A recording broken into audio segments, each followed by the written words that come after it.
Hey friends, let's talk about China, soybeans, like we're in this field where I'm standing right here in Indiana, and the reality of trade moving forward. This week, a lot of excitement in agriculture because China agreed they're going to buy 25 million metric tons of American soybeans every year for the next 3 years, not to mention the 12 million metric tons they agreed to buy between now and January.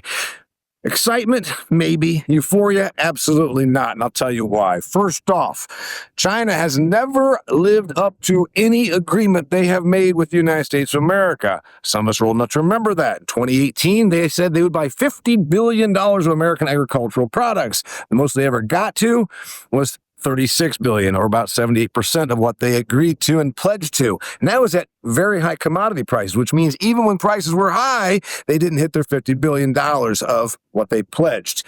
Number two reason I would not be too excited about this. If they do buy 25 million metric tons of us per year for the next 3 years, that's all that they've ever really been buying here anyhow. In the year 2024, they bought 27 million metric tons, about 1/4 of our output of soybeans here in the United States of America.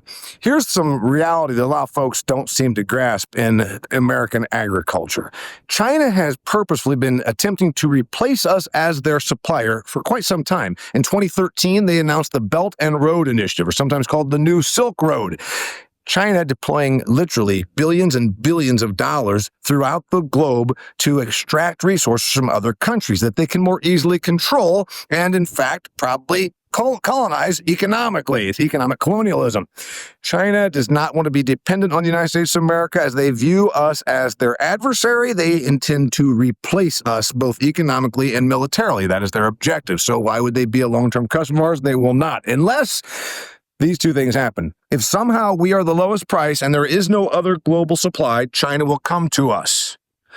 It's not very likely given that global production has ramped up so much over the last couple of decades. Remember, as I've told you, Brazil is making 57% more soybeans today than they did a decade ago on 42% more acres.